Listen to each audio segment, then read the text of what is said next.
Saudara dan saudari semua yang saya kasihi, selamat malam, salam Indonesia, salam Nusantara, salam Pancasila. Kita berjumpa kembali dalam acara yang keren. Kita akan membahas pikiran-pikiran jenius dari para pendiri bangsa. Dan kali ini yang kita bahas adalah pikiran-pikiran jenius dari Muhammad Natsir, tokoh Masyumi yang pernah menjadi Perdana Menteri Indonesia.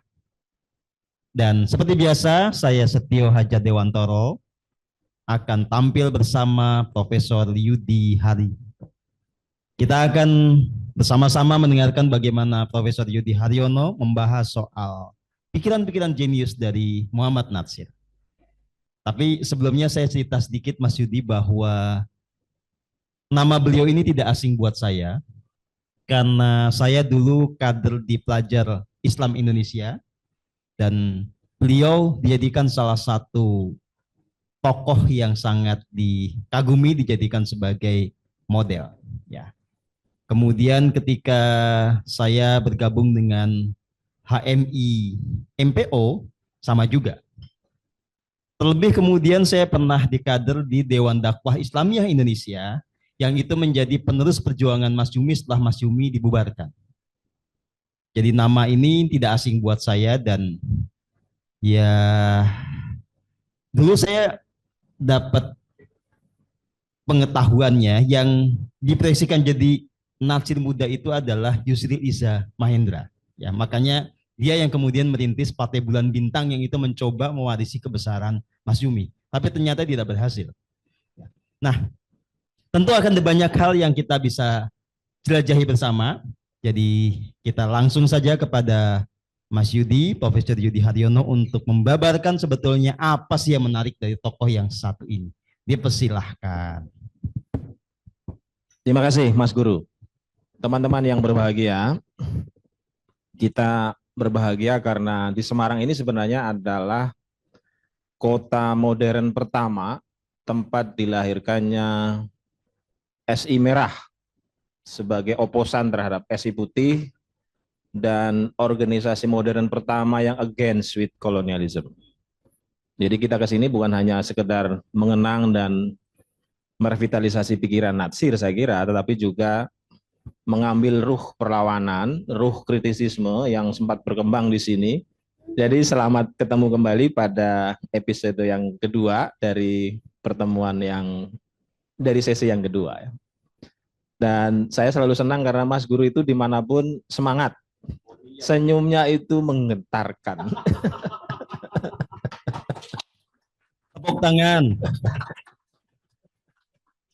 Jadi ini bukan Natsir muda, ini Yusril muda. Saya menemukan 3 hal dari Natsir yang nanti kita bisa share bersama-sama. Pertama begini, Natsir punya hipotesa bahwa untuk menjadi Islam tidak harus menjadi Arab. Jadi kalau sebentar saya garis bawahi, ya, untuk menjadi Islam tidak harus menjadi Arab. Kok kayak Gus Dur ya? Ya, jadi kalau kita mau riset literatur, kalimat dan pidato Bung Karno yang mengatakan bahwa untuk menjadi Kristen tidak harus jadi orang Vatikan, untuk jadi Islam tidak harus menjadi orang Arab, untuk jadi Hindu Buddha tidak harus jadi orang India, itu kalau studi literatur dipengaruhi oleh hipotesa Natsir. Cuma dikembangkan menjadi bahasa agama yang lain gitu. Kalau Natsir cuma satu, untuk menjadi Islam tidak harus menjadi Arab. Makanya dalam keseharian dia fasih sekali berbahasa Arab sampai nanti dibuktikan menjadi ketua Liga Bangsa Muslim di dunia. Itu dia tidak pernah pakai udeng. Tidak bangga dipanggil kiai, tidak bangga dipanggil habib, tidak bangga menjadi ustadz, tetapi dia ingin mengatakan bahwa saya di Islam dan tidak harus berkebudayaan atau menjadi Arab. Nah, ini kan sebenarnya hari ini hipotesa dan tesis itu tenggelam oleh tidak bisa menjadi Islam kecuali menjadi Arab. Iya, karena kalau kita lihat misalnya ya di Dewan Dakwah Islamiyah Indonesia, yang terjadi adalah konservatifisme Ya. Jadi menjadi sangat konservatif yang beda banget dengan pikirannya Natsir kalau begitu ya. Ya. Karena dulu saya waktu di kader itu diarabin banget, Mas. Iya. Iya. Sampai tidak masuk surga kecuali memanggil orang lain itu antum. Anak antum. Nah, antum. Ya, jadi orang-orang Indonesia yang ingin masuk surga katanya tidak bisa kecuali dia harus memanggil orang lain antum dan mengatakan saya itu ana. Ya. Gitu. Ana wa antum itu luar biasa. Saya kadang-kadang sebagai alumni Gontor itu ketawa karena di Gontor itu masuk surga nggak ada urusan dengan ana wa antum. Gitu. Gitu. Oke.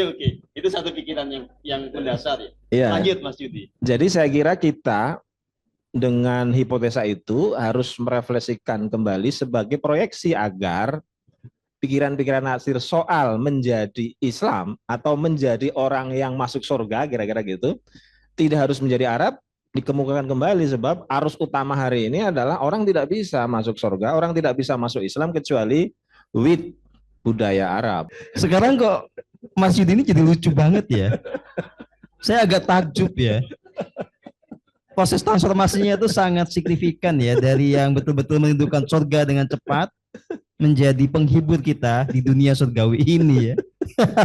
Luar biasa ya. Oke, silakan lanjut Mas Yudi. Nah, yang kedua, Natsir ini menjadi menarik karena dia juga punya hipotesa yang melawan arus hari ini. Untuk menjadi pintar itu tidak harus mewah. Untuk menjadi pintar tidak harus mewah. Iya.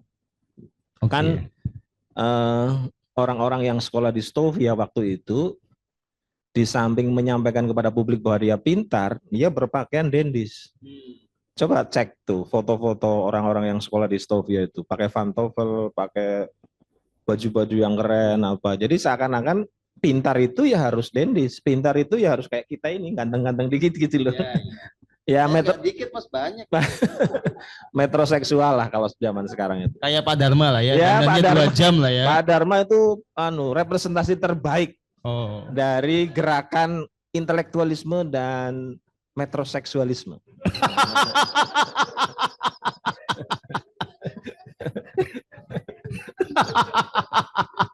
Oke, lanjut. Nah, Pak Natsir ini enggak. Pak Natsir sangat sederhana, saking sederhananya salah satu profesor paling terkemuka di Amerika soal Indonesian Studies itu, Kahin namanya, bilang bahwa jika dulu Indonesia berhasil melakukan transmisi Natsirisme dalam politik Islam, maka Indonesia akan 10 kali lipat kecepatannya daripada hari ini. Jadi kegagalan kita menjadi Arabis lalu menjadi menurut Kahin adalah kegagalan kita mentransmisikan Natsirisme. Karena inilah maka Mas Yudi menggagaskan supaya kita kenal kembali pikiran-pikiran Natsir. Betul. Apalagi untuk warga Pesela Matahari yang agak takut gitu ya dengan nama-nama Arab gitu ya. Ini perlu. Jadi Anda jangan punya prasangka buta.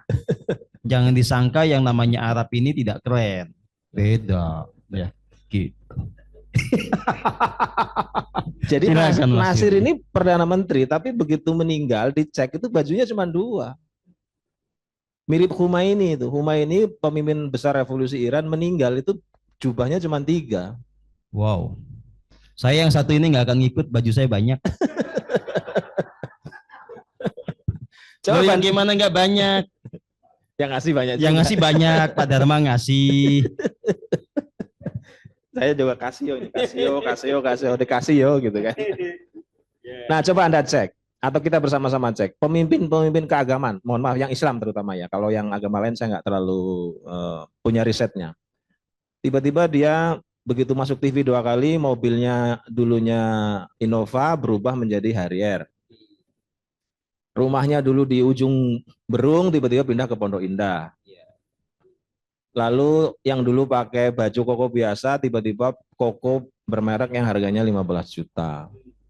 Lalu sandalnya menjadi sandal yang di mana-mana itu ditenteng-tenteng sama santrinya karena bukan karena takzim terhadap ilmu orang itu, karena memang ilmunya nggak ada, karena mahal. Ini kalau sandalnya hilang berat katanya gitu. Lebih berat daripada kehilangan nama baik. Ya, ya. Padahal mereka tidak pernah jadi Perdana Menteri, baru menjadi ustadz dan bagian kecil dari gerakan asatid. Tapi cara mencerminkan kearabannya itu menjadi sangat menyembah barang, menyembah harga, menyembah pasar. Itu yang menyebabkan orang kaya kahin bilang, gagal kalian melakukan transmisi nasirisme. Karena yang tumbuh kemudian adalah arus balik Arabisme, arus balik di mana pemimpin-pemimpin Islam hari ini itu, atau pemimpin-pemimpin yang muncul di media sebenarnya, itu relatif terlihat pintar, tapi harus terlihat kaya. Jadi kalau kita ngundang artis kiai atau kiai artis itu sekarang rata-rata 50 juta sampai 100 juta. Pak, Mas Guru 50 berapa? juta. Mas Guru berapa?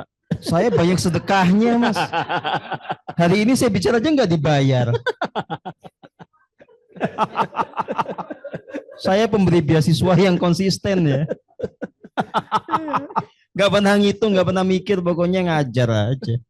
Coba kita undang misalnya Ustadz A, Ustadzah B. Dia minta jelas tuh 50 juta, 75 juta. Alasannya apa? Alasannya karena saya di branding oleh media supaya tidak dilecehkan. Jawabannya selalu begitu. Jadi besok Persaudaraan Matahari saya kira Mas Guru harus 50 juta dolar, jangan rupiah lagi. Ya sebetulnya kalau mempertimbangkan keilmuan saya layak 50 juta US dollar ya. Karena ilmu saya berkali-kali lipat dibandingkan para ustadz itu. Cuma masalahnya saya punya hati yang murni, jadi nggak akan tega Mas Yudi. Biar kita dapat duit dari tempat lain aja. Amin. Lanjut. Nah yang ketiga, yang terakhir yang saya lihat pada diri Muhammad Natsir itu, untuk jadi terkenal tidak harus jadi pejabat. Nah hari ini kan juga terjadi kebalikannya. Orang-orang merasa setelah menjadi pejabat dia harus terkenal, dan karena harus terkenal maka seluruh yang bersifat private itu dipublikkan.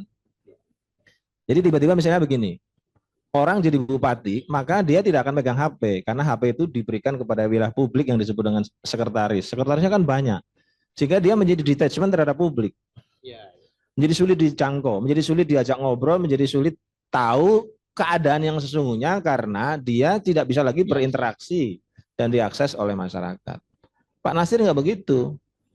Dia sudah jadi Perdana Menteri, dia sudah menjadi Presiden Liga Muslim yang paling bergengsi, dia tetap menerima pertemuan-pertemuan itu secara intim.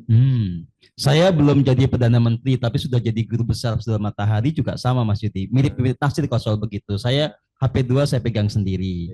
Jadi segala macam keluh kesah mulai dari patah hati sampai kurang uang SPP masuk ke sini. Saya siap jadi tukang terima HP. Biar yang biar yang ngecek-ngecek biar saya ngurus. Jadi Mas Guru, Natsir ini sejauh yang saya pelajari, sejauh yang saya tulis biografinya itu adalah memang orang yang menyempal.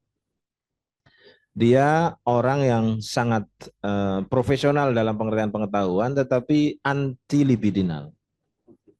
Artinya dia tidak tunduk pada perempuan, tidak tunduk pada istrinya, tidak tunduk pada gairah keperempuanan yang membedakannya waktu itu dengan Bung Karno. Jadi Bung Karno pernah bilang begini sebelum kita agak dalam ya. Guru saya dalam diskursus di Indonesia itu cuma dua. Jika ingin tahu Islam saya cukup datang ke Natsir, jika saya ingin tahu komunis saya datang ke Tan Malaka. Yang lain itu teman, bukan guru. Sampai segitunya ya? Iya, karena untuk tahu Islam dia tidak perlu muter-muter kemana-mana, cukup ngobrol dengan Natsir. Untuk tahu komunis dia tidak perlu muter-muter kemana-mana, dia cukup ngobrol dengan Tan Malaka. Jadi dia adalah kompatriot dalam kamar yang berbeda. Mereka ketemu soal keindonesiaan, mereka ketemu soal kebangsaan, mereka ketemu soal patriotisme, mereka ketemu soal dunia, karena kan Natsir juga adalah pemimpin dunia. Walaupun tidak ketemu dalam hal-hal yang sifatnya tadi saya kemukakan, karena bagi Bung Karno pada awal-awal yang menjadi Islam itu harus menjadi Arabis. Dia tahu itu setelah ngobrol dengan Pak Natsir gitu. Nah, karenanya di samping dia anti libidinal, dia anti kartal, anti uang. Oh, Jadi Pak Natsir itu tidak pernah membuat uang sebagai segala-galanya, dan tidak ada uang tidak bisa ngapa-ngapain. oke. Jadi kalau dalam bahasa populer masa kini ya, Pak Natsir ini contoh keteladanan dari satu sosok pria yang satu tidak bucin, Ya, kedua tidak takut istri, ketiga tidak melekat pada uang, tidak punya paham keuangan yang maha kuasa. Ideal sekali beliau ini ya. ya makanya di semua organisasi Islam yang tumbuh dari zaman pra kemerdekaan sampai sekarang, idola utama pasti Natsir. Di luar para nabi dan para Khalifatul Rasyidin ya, tetapi dalam konteks keindonesiaan kita sulit sekali menempatkan Natsir nomor 2 atau nomor 3 sebagai ideal type. Paling banter dia disalib oleh Hamka sebentar, nanti balik lagi Hamka nomor 2, ya cuma 2 orang itu. Jadi kalau orang datang ke pesantren misalnya atau datang ke organisasi-organisasi Islam, kamu mau pengen jadi apa? Natsir. Kamu mau jadi apa? Hamka. Kamu mau jadi apa? Natsir. Kamu mau jadi apa? Hamka. Baru nanti yang lain, misalnya Kiai Hasyim Asy'ari, Dahlan, itu nomor 3, nomor 4. Jadi Nah, dahsyat sekali pengaruhnya sebenarnya. ini perlu didalami Mas Yudi ya. Kalau memang sudah waktunya untuk didalami di momen ini penting ya supaya saya nggak lupa juga.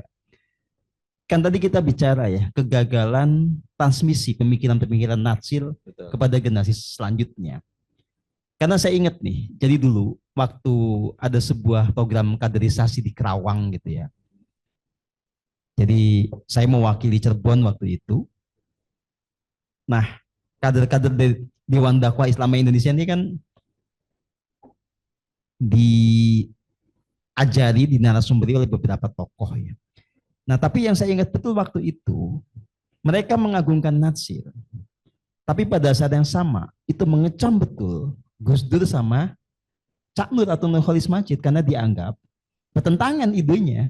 Karena dianggap Gus Dur sama Nurholis Majid ini adalah representasi dari liberalisme. Beda dengan Islamisme yang diusung oleh Natsir.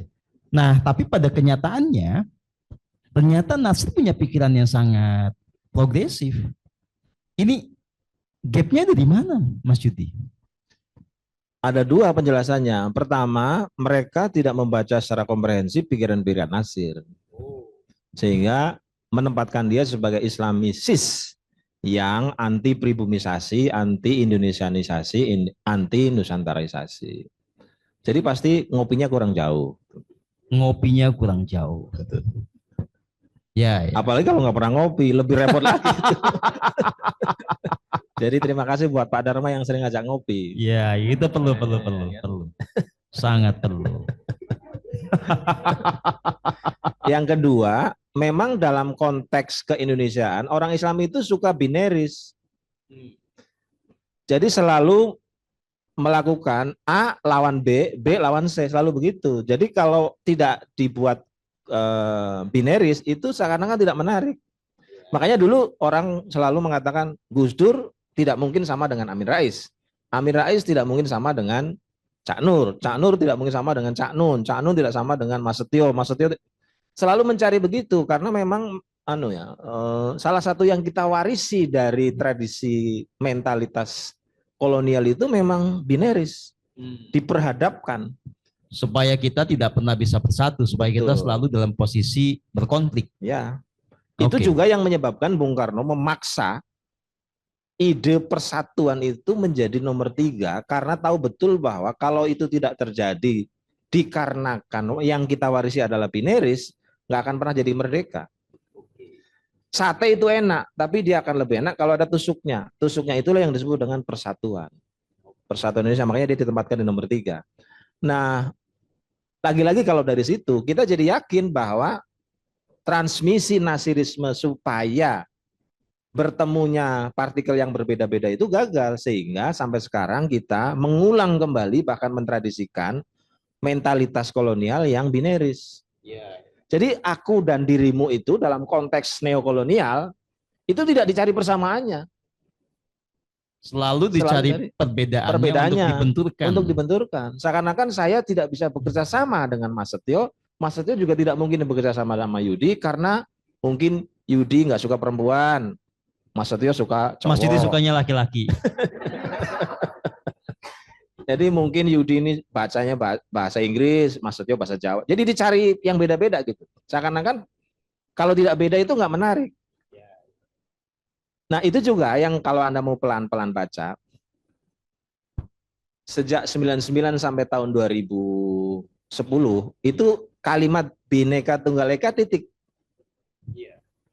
Mestinya lengkap ya, Bhinneka Tunggal Ika Tanhana Dharma Mangrua.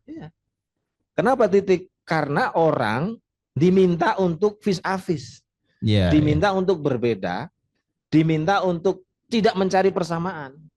Dan representasinya dalam HTN itu, hukum tata negara, adalah partai politik.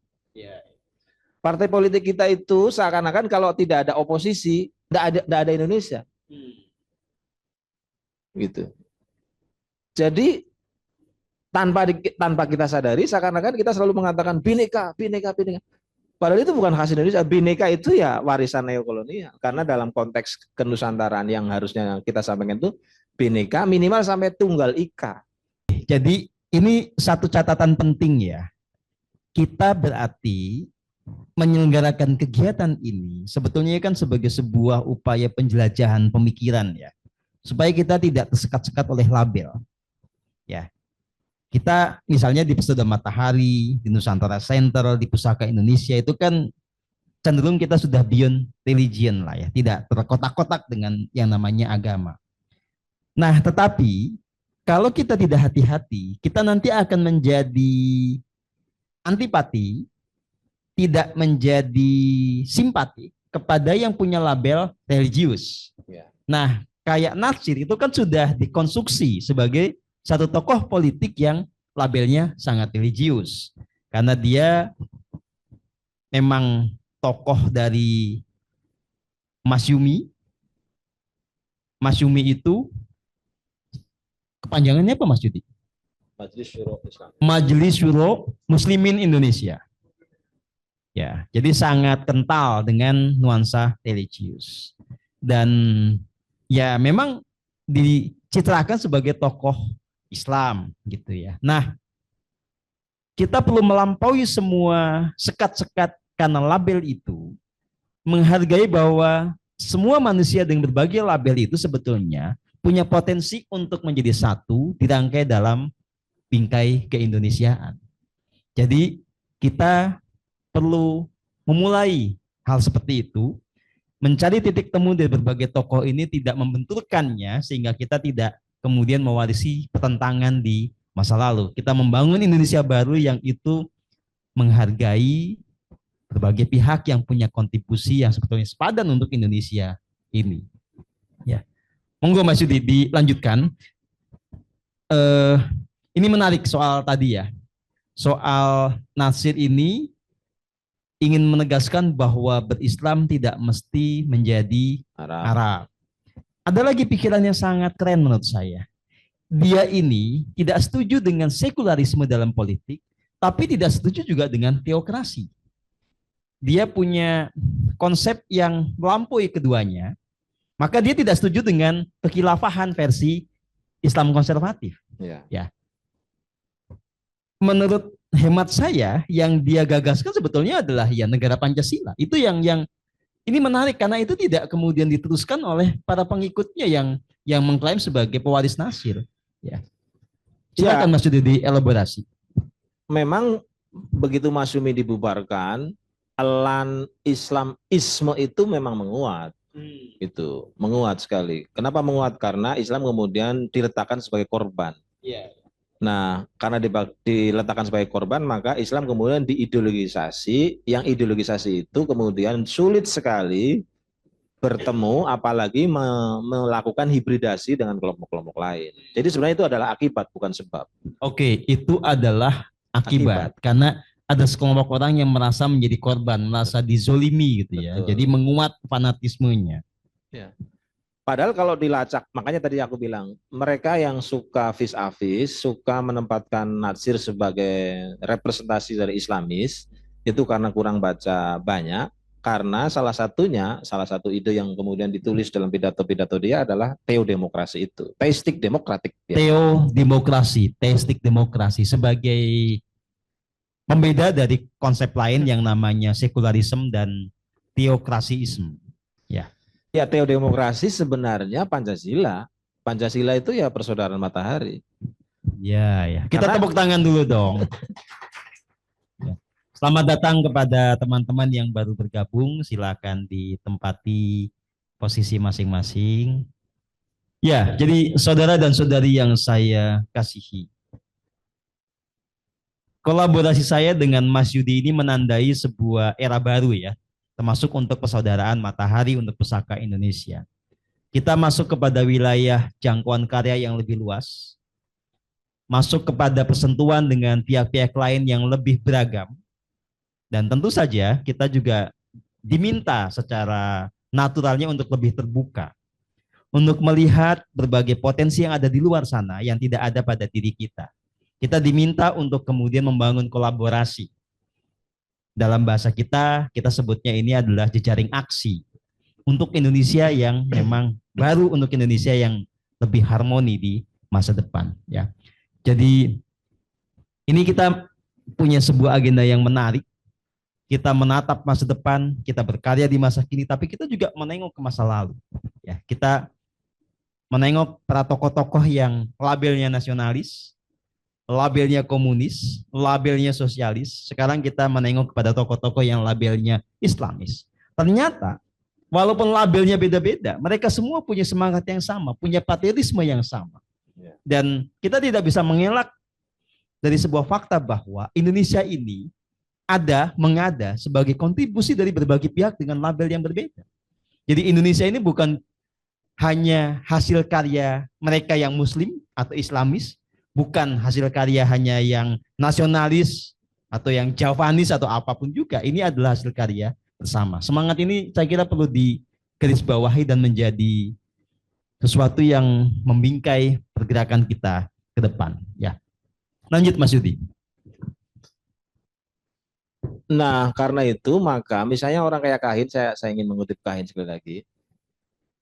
Kalau politik Islam di zaman modern ingin menemukan momentumnya di mana mereka akan memimpin Indonesia lebih baik, mestinya transmisi mentalitas nasirisme itu yang dikembangkan. Dan itu ia tidak temukan di partai-partai yang saya waktu itu riset sebagai disertasi. Yang mendekati, kata Kahin, karena dia salah satu pembaca disertasi saya itu, adalah di Muhammadiyah. Sayangnya Muhammadiyah itu bukan parpol. Jadi kalau kita riset satu-satu, Muhammadiyah itu relatif dipimpin oleh sekelompok orang yang sederhana. Ini organisasi paling kaya di dunia dan di akhirat dalam pengertian Islam. Tapi ketua umumnya kemana-mana itu pakai kijang yang tua. Bisa dicek, siapapun yang jadi ketua umum Muhammadiyah, kemanapun dia bisa naik pesawat paling mahal karena paling kaya. Bahkan Indonesia itu utang sama Muhammadiyah itu hampir 300 triliun. Utang sama Muhammadiyah hampir 300 triliun. Iya, terutama di sekolah-sekolah sama di rumah sakit karena BPJS-nya ditanggung dulu oleh Rumah Sakit Muhammadiyah. Jadi utang. Tapi ketua-ketua umumnya, ketua-ketuanya, sekjennya itu sangat sederhana. Berbeda di ormas-ormas Islam yang lain yang mobilnya saja udah miliaran. Muhammadiyah enggak. Bahkan orang yang have sekali dulunya, begitu masuk Muhammadiyah, dia seperti Natsir. Menjadi sederhana dan dia taruh uangnya kemudian dibagi-bagi gitu. Ini risetnya Kahin ya. Dan saya bisa ngecek satu persatu begitu. Kalau kita ke ormas lain itu ketua umumnya kaya banget, rumahnya mewah banget gitu. Makanya luar biasa. Pekerjaannya apa? Umroh. Oh, pekerjaan aja umroh, Bu. Di elit Muhammadiyah itu jarang sekali orang haji berulang-ulang. Jarang. Karena memang dia memandang bahwa tidak harus begitu cara berislam gitu. Jadi Mas Yudi ini cranky juga ya, menyebal dari kebiasaan ya sebagai tokoh senior ini. Jadi kita bersyukur Mas Yudi nggak laku.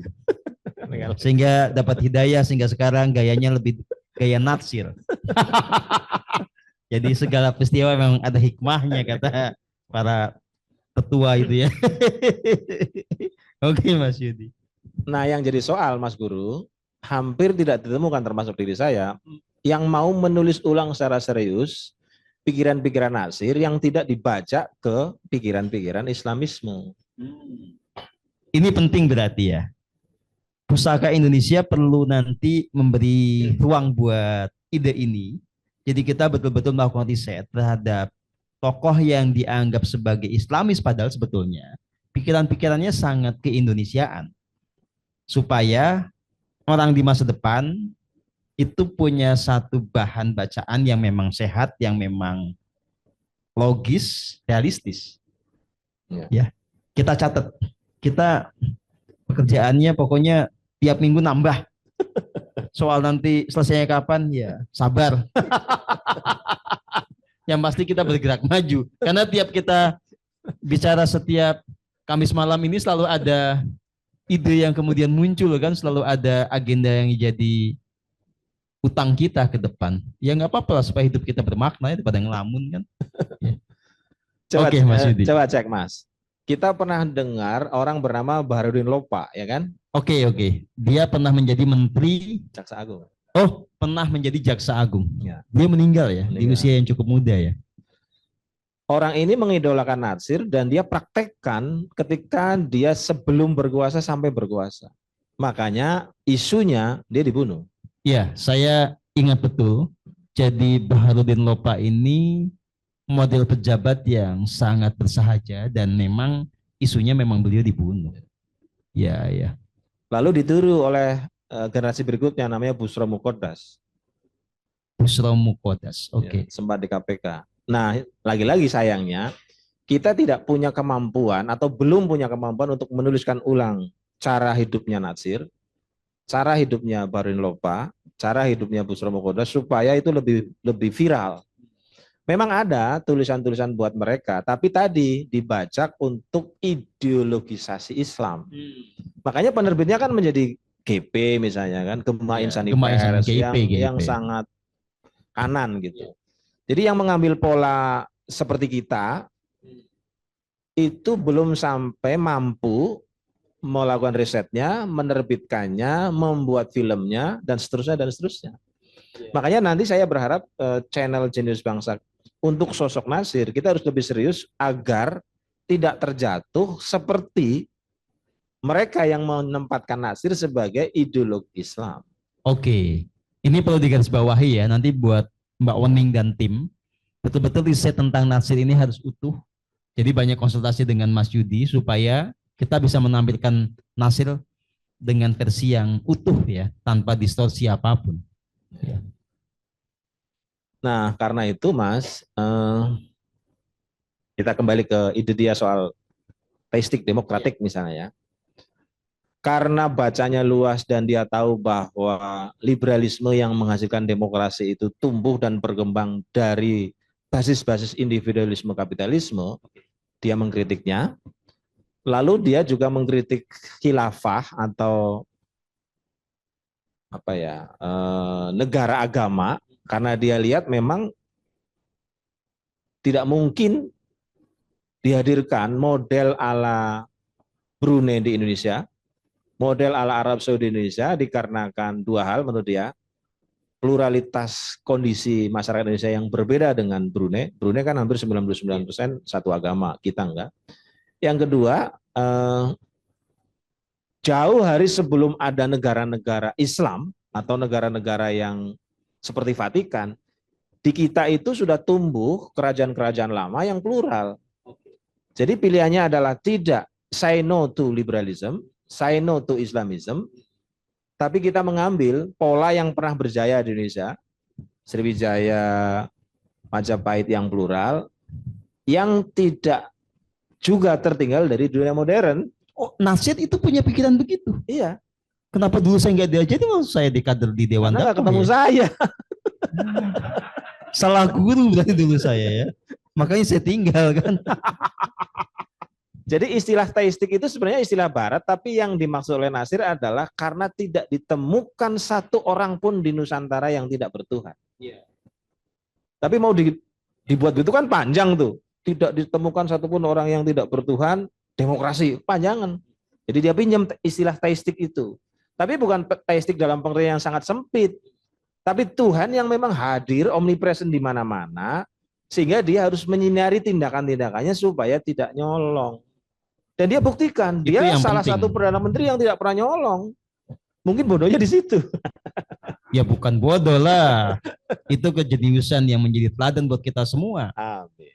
Ya gara-gara Nasir tidak pernah nyolong, kita jadi masih punya harapan bahwa tidak nyolong itu mungkin walaupun kita jadi pejabat. Ada nggak penelitian Mas Yudi yang membuat kita mengerti kenapa Nasir jadi nggak mau nyolong? Takut sama Tuhan, nggak tega, atau apa kesadarannya? Kesadaran asketik kan kayak begini. Waktu ditanya sama wartawan karena dia mengaku Muhammadism. Jadi dia melihat bahwa Muhammad di dalam hidupnya yang ia pelajari itu tidak pernah punya isu pernyolongan.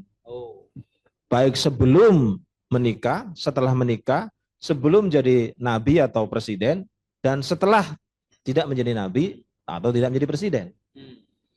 Karena dia mengidolakan, maka dia ingin seperti itu. Seperti itulah yang ia contek. Saya ini Muhammadism.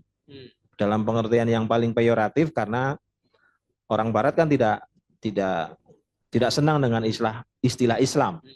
Saya pengikut Muhammad, makanya saya tidak nyolong. Itu jawaban dia.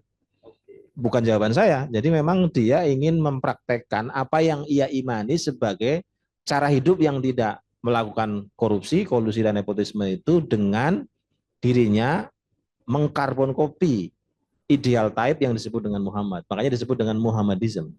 Isme-isme yang dirujuk pada Muhammad.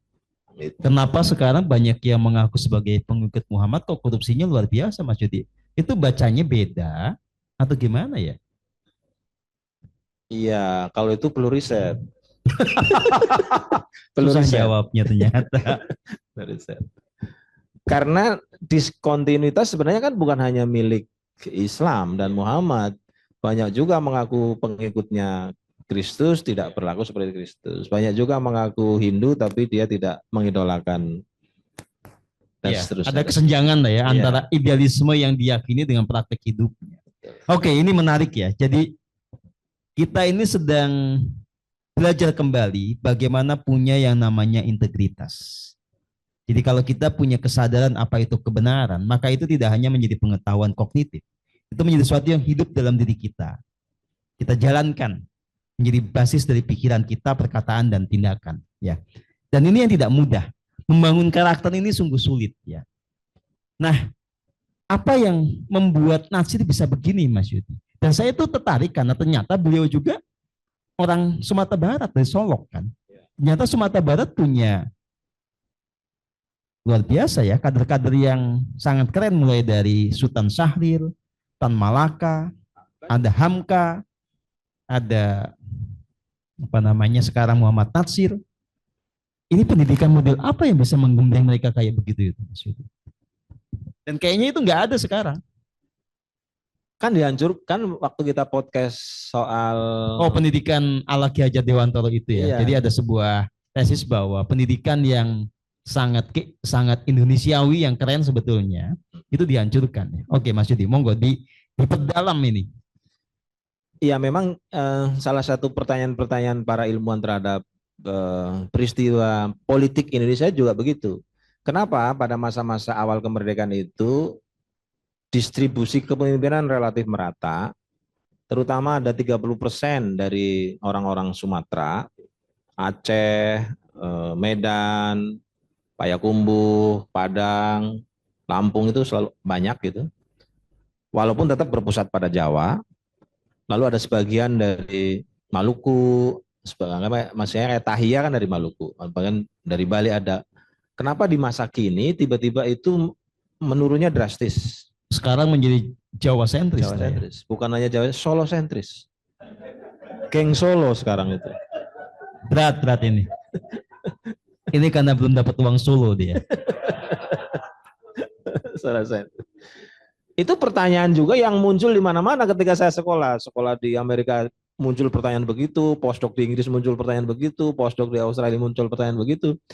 Dan saya tidak pernah atau belum pernah melakukan riset secara serius, tetapi mengakui bahwa terjadi satu sentripetalisasi di mana tiba-tiba sumbangan elit politik Sumatera menurun secara drastis. Relatif sekarang yang orang cuma tahu Luhut misalnya dari Sumatera. Dari Kalimantan sudah nggak ada. Dari Sulawesi begitu Pak JK tidak, drastis menurun. Dari Bali sudah nggak ada. Dari daerah-daerah lain relatif drastis. Jawa masih luas nih.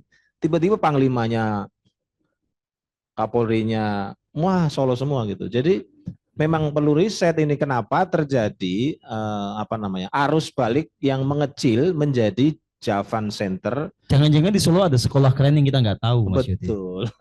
Perlu ke sana. Coba kita buat acara di sana, Pak Eko. Oke, kita agendakan ya. Bulan depan kita bikin acara di Solo. Tapi teman-teman tepuk tangan ini bukan apa-apa, pengen ngerasain yang lain-lain itu, ngerasain Selat Solo, Tengkleng Solo. Tengkleng. Apalagi kalau pemandu agungnya Pak Dharma, udah isinya begitu. Baik. Saya mau kasih pembanding Mas Yudi ya. Gini, ketika saya masih menjadi orang yang sangat religius, saya harus mengaku sebuah kelemahan, sebuah dosa. Antara apa yang saya yakini sebagai kebenaran dengan praktek hidup keseharian itu bisa menjadi sangat jomplang. Ya. Terlalu gampang kemudian terbiaskan oleh dinamika dalam keseharian. Contoh praktis ya. Di pikiran saya jelas yang namanya korupsi atau penyalahgunaan keuangan itu kan salah. Tetapi dalam keseharian itu dengan mudah bisa menjadi sebuah dilema moral. Terbiaskan oleh apa yang disebut sebagai dinamika personal lah, dinamika politik lah, sehingga sangat gampang kemudian terbelokkan. Terjadilah yang disebut sebagai korupsi lah, terjadilah yang disebut sebagai penyalahgunaan dana lah, gitu. Meskipun tidak ada niatan yang jahat, tidak ada niatan maling di situ. Ya paling gampang ginilah Mas Yudi. Dulu saya kerja di Kementerian Agama, ya. Saya sudah dapat honor. Tapi kalau kemudian ada yang ngasih duit karena ada satu kepentingan tertentu, saya itu nggak kuasa untuk menolak Mas Yudi, karena duit ini asik. Ya nggak disebut korupsi juga kan, tapi kan dia nggak ngasih karena saya sebagai seorang setia, tapi karena saya punya kaitan dengan sebuah kepentingannya dia kan. Kan ini tetap sebetulnya masuk gratifikasi kan, gitu. Nah, kemudian waktu saya ngelola NGO, itu saya harus banyak bermanuver, istilahnya financial engineering, gitu. Ya karena misalnya gini, dari funding ini dia punya titipan begini. Nah, staf saya bisa terhidupi dari situ secara formal 2 orang, padahal staf saya yang ada 10 orang. Saya harus memastikan yang 10 orang ini semuanya hidup. Tapi laporan kesan tetap 2. Maka saya dulu rajin itu meminta staf-staf saya untuk membuat kwitansi palsu. Ya. Gitu. Tapi juga tidak untuk kepentingan saya sendiri, tapi untuk kepentingan bersama. Tapi kan tetap itu sebetulnya nggak keren sama sekali kan gitu. Gitu. Nah, kemudian saya masuk ke dalam wilayah spiritualitas. Ya. Semenjak saya sungguh-sungguh menjalani spiritualitas, hidup dalam kesadaran yang lebih murni tertuntun oleh titah Gusti yang muncul dari relung hati, hidup saya berubah sangat drastis, Mas. Ya. Jadi dilema moral itu tidak ada lagi, kebenaran dan kesalahan itu menjadi sangat gamblang, dan saya tidak kuasa untuk berbuat salah. Jadi begitu ada pikiran yang salah, begitu ada pikiran-pikiran yang berbelok dari kebenaran, apalagi sampai melakukan tindakan yang berbeda dari kebenaran, badan saya sakit semua. Ya. Sehingga saya kemudian punya sebuah teori. Bagaimana cara untuk membuat kita, apapun peran kita, apapun posisi kita, itu tidak terjebak dalam sikap koruptif. Betul-betul harus menjalani satu laku spiritual yang memang itu membuat segenap pikiran, kata-kata, dan tindakan itu ada dalam integritas. Kita kemudian tidak punya lagi watak kejam dan manipulatif karena yang ada adalah kasih murni. Bahkan ketika kemudian ada sekilas ide-ide yang destruktif, badan kita langsung merespon dengan rasa sakit sehingga kita tidak bisa melakukan lebih lanjut ide-ide yang destruktif tadi. Ya, tapi ini ternyata tidak gampang. Tetapi saya bisa buktikan bahwa dengan apa yang kita lakukan ya di Persada Matahari dan di Pusaka ini bisa. Kita bisa melahirkan orang-orang yang sangat mungkin dan siap untuk tidak korupsi. Ya, jadi Nasir dia punya cara sendiri. Saya menemukan cara yang berbeda tapi muaranya sebetulnya sama dan inilah yang sebetulnya sangat kita kehilangan. Kita kehilangan orang yang tidak tega untuk korupsi, Mas Yudi. Ya. Nah, ini mungkin bisa dielaborasi, Mas Yudi. Kalau pendekatannya positivism, model yang dikembangkan oleh Mas Guru ini lambat. Iya, let's say misalnya gini. Iya sih. Walaupun Mas Guru setiap hari ceramah, setiap hari ngumpulin orang, yang tercerahkan itu kan 1, 2, 3, 4. Itu juga yang kemudian ditolak tradisi itu dalam pengembangan apa yang disebut dengan Vatikanism. Dulu Vatikan kan mengembangkan itu.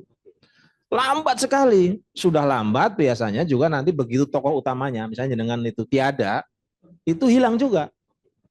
Makanya dalam tradisi positivism itu proses pelambatan itu diambil oleh state. Karena itu kalau kita bicara lebih luas misalnya perbandingan negara-negara modern setelah jatuhnya kerajaan biasanya adalah dari state menjadi law governed state. Negara didirikan tidak selesai karena kemudian menjadi negara hukum. Itu.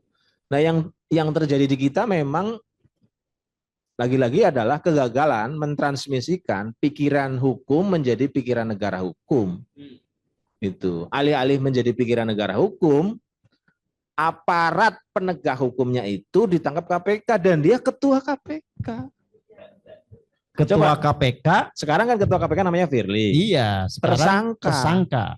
Ditangkap oleh mantan pengurus KPK yang jadi Kapolda DKI Jakarta. Lagi piye toh? Ya mbuh. Bundet karepe dhewe. Jadi ya. Ada proses-proses disrupsi di Indonesia karena ketidakmampuan kita semua mendorong dari modern state menjadi law governed state. Nah, salah satu interupsinya adalah busuknya lembaga-lembaga hukum karena dipimpin oleh mereka yang tiba-tiba yang harusnya tidak nyolong, yang harusnya tidak KKN, yang harusnya tidak korupsi, ditangkap dengan tuduhan korupsi. Dan harus diakui Mas Yudi, para tokoh yang menjadi pimpinan di berbagai lembaga yang kemudian koruptif ini adalah hasil dari demokrasi liberal. Betul.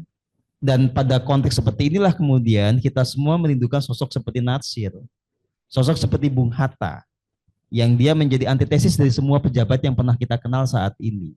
Dengan segala kebersahajaannya, patriotismenya, dan ketidakkorupsiannya. Nah, kita akan elaborasi lebih lanjut ini ya. Bagaimana mengembangkan negara hukum di dalam situasi yang sudah remuk-remukan kayak begini. Mas Yudi masih punya harapan apa enggak? Kalau semesta merestui, punya harapan dong. Coba. Lebih serius nih. Gimana Mas Yudi melihat harapannya? Ya. Kan gini ya, pertama tentu saja karena saya percaya ada kekuatan di luar saya, maka pasti kekuatan... Mas Yudi udah bertuhan lagi sekarang. Kasih tepuk tangan ini istimewa. Pastilah iman itu akan membimbingku untuk lebih baik, kan kira-kira gitu. Pada saat yang sama, pendidikan walaupun lambat, itu adalah satu-satunya cara untuk mempertengkarkan dan memperebutkan publik. Jadi boleh saja bukan kita yang nanti akan membereskan publik atau negara itu. Tapi kalau kita berhenti, kita tidak punya kader, kita tidak punya anak, itu ya gelap. Makanya walaupun kita tahu bahwa betapa sulitnya mengambil alih negara ini, wilayah publik ini supaya menjadi negara hukum, ya kita harus terus bekerja melahirkan orang-orang yang siapa tahu direkrut secara sengaja atau tidak, yang dari itu dia akan memanfaatkan gelombang state ini menjadi lebih besar dan lebih kuat. Hanya itu, tidak ada cara lain. Makanya kalau kita hari ini di Semarang, besok di Solo, besok di mana-mana itu ya syukur ada di antara kita yang bisa masuk ke wilayah publik sehingga kita bisa mudah mengontrolnya, mudah mengatakan bahwa kamu jangan melakukan A, B, C, dan seterusnya. Tetapi kalaulah tidak, ini adalah persemaian di mana siapa tahu arus utama ini nanti bisa dirubah. Hanya dengan keyakinan itu, Indonesia bisa akan diperbaiki. Ya. Kita kasih tepuk tangan dong. Hanya dengan kesadaran profetik, kesadaran ketuhanan, kita masih punya harapan akan masa depan yang lebih baik ya. Karena memang harus jujur, kalau kita mempertimbangkan semua aspek ya, melihat big data, ya memang serem lah.